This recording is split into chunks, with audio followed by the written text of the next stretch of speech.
সৰ্বানন্দ সোণোৱাল ডাঙৰীয়াৰ দিনত কি কৈছিল? জাতি মাটি ভেটি। এতিয়া হিমন্ত বিশ্ব শৰ্মা ডাঙৰীয়াত কি হৈ আছে? বেদখল, মামি টেক্স। হিমন্ত বিশ্ব শৰ্মা ডাঙৰীয়া অহাৰ পিছত কোনোবাই পৰ্টলে বেছি ভালকৈ সাংবাদিকতা কৰিলে সেই পৰ্টলটো মামীয়ে কিনি লয়। কোনোবাই মেকডনাল্ডছ খুলিলে মামীয়ে কিনি লয়। ক'ৰবাত বাগান কৰিলে মামীটো কিনি লয়। তো সৰ্বদানৰ দিনত এনেকুৱা নাছিলে। সেইকাৰণে বহুত মানুহবোৰ যি সৰ্বদানৰ দিনতো ৰাজনীতিৰ জৰিয়তে ৰাইজক সেৱা কৰিবলৈ বিচাৰিছিল, সেই সুবিধাটো নাপায়। কোনটো SITৰ কথা আজি আপোনালোকে গম পাইছে? জোনমণি ৰাভাৰ SIT গম পাইছে?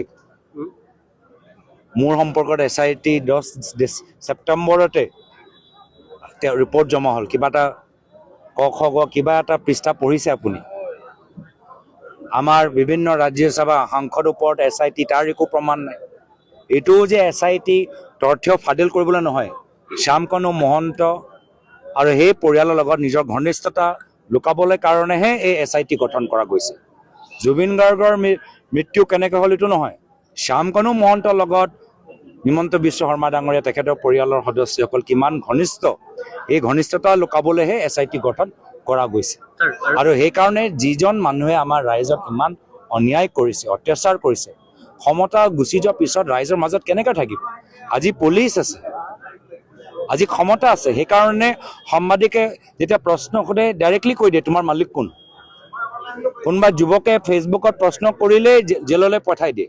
কিন্তু যেতিয়া ক্ষমতা গুচি যাব তেতিয়াতো মালিকৰ নাম সুধিব নোৱাৰিব, তেতিয়াতো ল'ৰাজনক জেলত পঠাব নোৱাৰিব। তেতিয়াতো প্ৰশ্ন উত্তৰ দিব লাগিব। আৰু উত্তৰ যেতিয়া ওচৰত নাথাকে তেতিয়া কি কৰিব? পলাব। ক'ত যাব? য'ত গৈ ভাল পায়, তুলিৰাম ৰংহাং ডাঙৰীয়াৰ লগত গৈ ভাল পায়, দুয়োজনে যাব। ইয়াৰ আগতেও যেতিয়া এডভান্টেজ আছামৰ আগত দুয়োজন একেলগে যোৱা নাই ছিংগাপুৰত, তুলিৰাম ৰংহাং ডাঙৰীয়া আৰু হিমন্ত বিশ্ব শৰ্মা ডাঙৰীয়া। এইবাৰো চাব, যিদিনা ৰিজাল্ট ঘোষণা হ'ব কংগ্ৰেছৰ, আমি দেখা পাব যে কংগ্ৰেছৰ চৰকাৰ হ'বলৈ গৈছে, পিছদিনাই হিমন্ত বিশ্ব শৰ্মা ডাঙৰীয়া তুলিৰাম ৰংহাং ডাঙৰীয়াক লৈ ছিংগাপুৰৰ টিকেট কাটিব।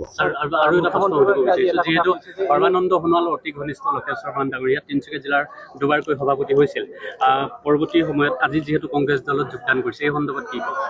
চাওক, সকলোৱে আজি ৰাজনীতিত ভৰি দিছে ৰাইজক সেৱা কৰিবলৈ।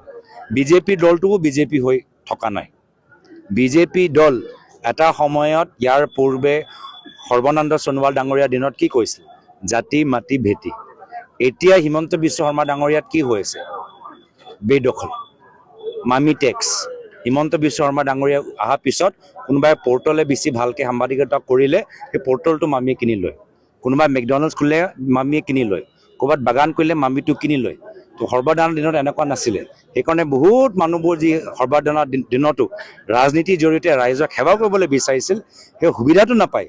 যিহেতু যিখিনি মানুহ কংগ্ৰেছ ক্ষমতাত থাকিলে লুণ্ঠন চলালে, ৰাইজক আমনি দিলে, একেখিনি মানুহ আজি বিজেপি দলত সোমাই বিজেপি দলটোক ধ্বংস কৰিছে। সেইকাৰণে মানুহবোৰ প্ৰকৃত ৰাজনীতি কৰিবলৈ কংগ্ৰেছ দলৰ ভিতৰতে উপযুক্ত মঞ্চ পাইছে।